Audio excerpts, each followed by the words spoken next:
নমস্কাৰ মই অঞ্জলীয়ে পুনৰবাৰ স্বাগতম জনাইছোঁ। আশা কৰিছোঁ আপোনালোক সকলো ভালে আছে, ময়ো ভালে আছোঁ। আৰু এয়া দেখিছেনে মুগা ৰিহা, মুগা মেখেলা আৰু ৰঙা চোলাটো আৰু লগতে গহনা কেইটা উলিয়াই লৈছোঁ। আজি অকণমান সুযোগ পাইছোঁ, তাকে পিন্ধি লওঁ। এটা অনুষ্ঠানলৈ মোক নিমন্ত্ৰণ জনাইছিলে আৰু দুদিনমান আগতে বৰমা এগৰাকীয়ে। খুবেই ভাল লাগিলে। বৰমাগৰাকী আচলতে মোৰ লগত মাজে সময়ে কণ্টেক্ট থাকে।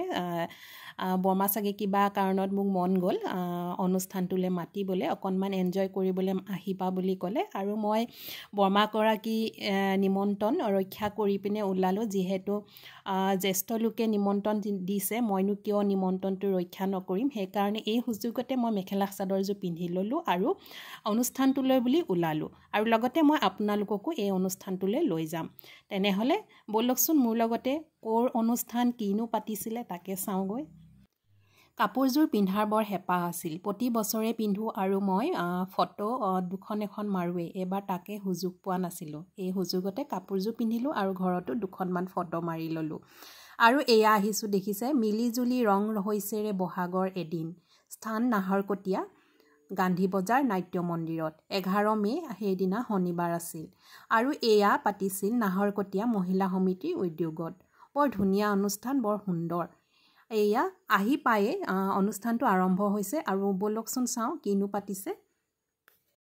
অনুষ্ঠানটোত আহি গম পাইছোঁ যে যোনে যেনেকৈ পাৰে, যি পাৰে তাকে, কোনো প্ৰেক্টিচ নাই, তেনেকৈ বিহুটো আৰম্ভ কৰিছে।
আমি বছৰত এদিন গোটেই মহিলাসকলৰ মাজত এই অনুষ্ঠানটো অনুষ্ঠিত কৰোঁ।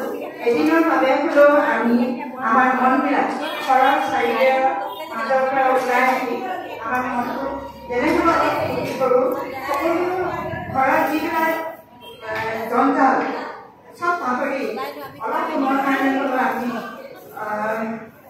মনটো ভাল লাগে।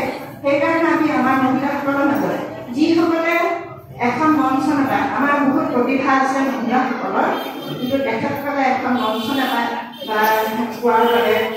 সেইকাৰণে আমি আমাৰ নিচিনা মহিলাসকলৰ বাবে এই মঞ্চখন আমি মিলি জুলি ৰং হৈছে বহাগৰ এদিন। আমি নাহৰকটীয়া মহিলা সমিতিয়ে বেছিহে নতুনতে টাইমটো পাহৰিছোঁ, তেতিয়াৰ পৰা আমি বহাগত সদায় পাতোঁ আৰু এইটো আমি আগলৈও কৰি থাকিম। ইয়াৰ পাছতে মই আমাৰ যিসকল ব্যক্তিয়ে আজি এই অনুষ্ঠানত উপস্থিত আছে তেখেতসকলক মই আন্তৰিক মৰম আৰু শুভেচ্ছা জনাইছোঁ। আৰু আমাৰ এই অনুষ্ঠানটোত যিসকল ব্যক্তি জড়িত হৈ আছে আৰু ভৱিষ্যতেও থাকিব, তেখেতসকলে এই অনুষ্ঠানটি যাতে সদায় জীপাল কৰি ৰাখে তাকে মই কামনা কৰিছোঁ। আৰু আমাৰ এই বিহুৱতীকেইজনী কিন্তু ৰ'ব পৰা নাই দেই, সিহঁতে অলপ গাঁও শুনক। ঠিক আছে, মই মাইক্ৰফোনটো এওঁলোকক দি দিছোঁ, বিহুৱতীকেইজনী গাঁও।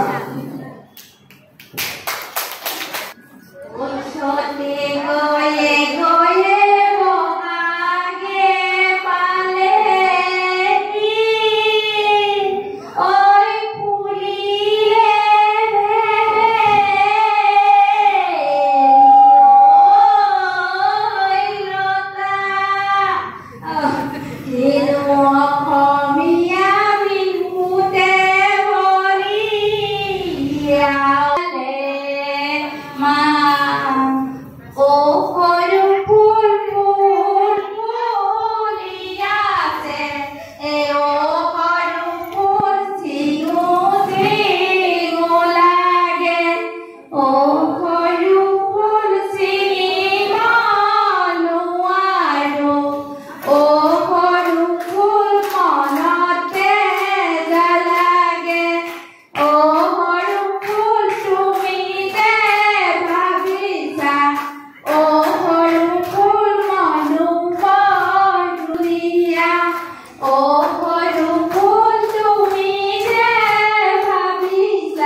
আৰু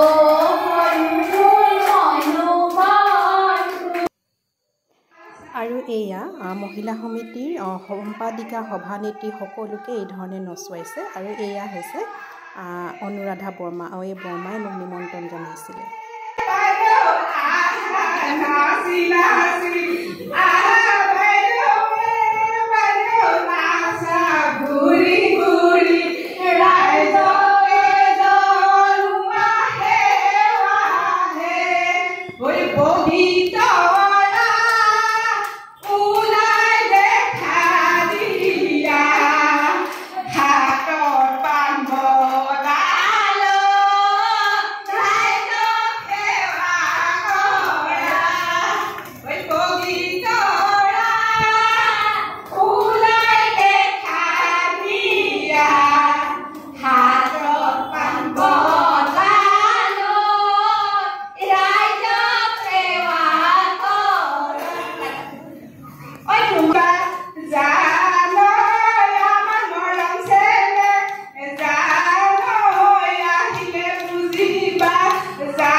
আৰু এয়া আমাৰ জয়া বাইদেউ আমাৰ নাহকতে সকলোৰে পৰিচিত আমাৰ বাইদেউ আৰু বাইদেউ নচুৱাইছে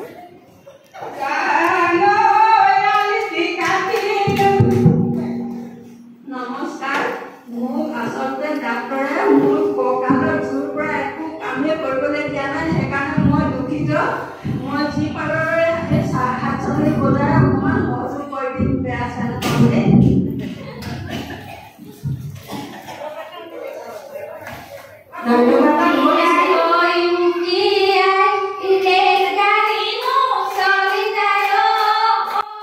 আৰু যোনে যেনেকৈ পাৰে গান গাবলৈ দিয়া হৈছে কোনো প্ৰেক্টিচ নাই তেনেকেই গান গাইছে চাওকচোন শুনো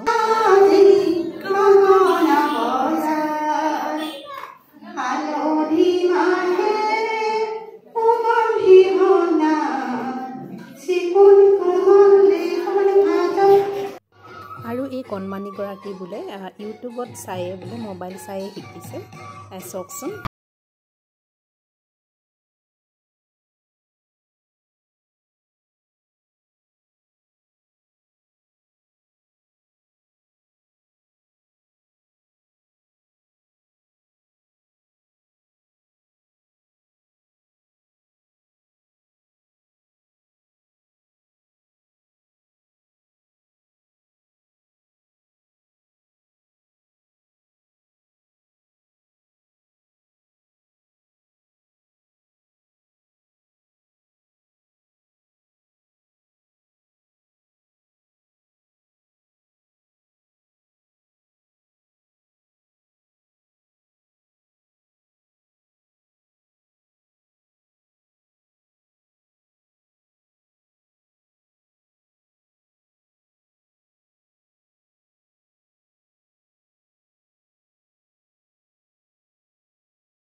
আৰু এইখিনিতে মোক কৈছিলে অঞ্জলি তুমি গান গাবা আৰু মই মোৰ নামটো কোৱাৰ লগে লগে ভাবিছোঁ অঞ্জলি সোণোৱাল গান গাব মই গান গাওঁ ঘৰতহে গাওঁ এনেইতো গাই নাথাকোঁ ধৰক ইমানো গানৰ বিষয়ে ইমান নাজানো তথাপিও গান এটা গুণগুণাব মন আছিলে কিন্তু ঘৰৰ পৰা একো মানে ভাবি নগ'লোঁ সেইকাৰণে নাগালোঁ হ'ব বৰমা মই অহা বছৰকে গাম এবাৰ এপাক নাচিহে দিম বুলি ক'লোঁ সেইকাৰণে এই সুযোগতে অকণমান মই এপাক নাচি দিলোঁ আৰু এয়া হৈছে দিহানামৰ দিহানাম আমাৰ নাহৰকটীয়া দীঘলা পথাৰ আইসকলে দিহানাম প্ৰদৰ্শন কৰিছিলে আৰু এতিয়া মই এই এইটো ভিডিঅ'তে মই আপোনালোকক নেদেখাওঁ কাৰণ কেলে ভিডিঅ'টো দীঘলীয়া হৈ যাব সেইকাৰণে মই পাৰ্ট 2 হিচাপে আকৌ লৈ আহিম আৰু এই সুযোগতে মই নাহৰকটীয়া মহিলা সমিতিক মোৰ ফালৰ পৰা আন্তৰিক ধন্যবাদ জনাইছোঁ এই অনুষ্ঠানটোলৈ মোক নিমন্ত্ৰণ জনোৱাৰ বাবে আৰু বহুত ভাল লাগিল বহুত এনজয় কৰিলোঁ আকৌ লগ পাম নতুন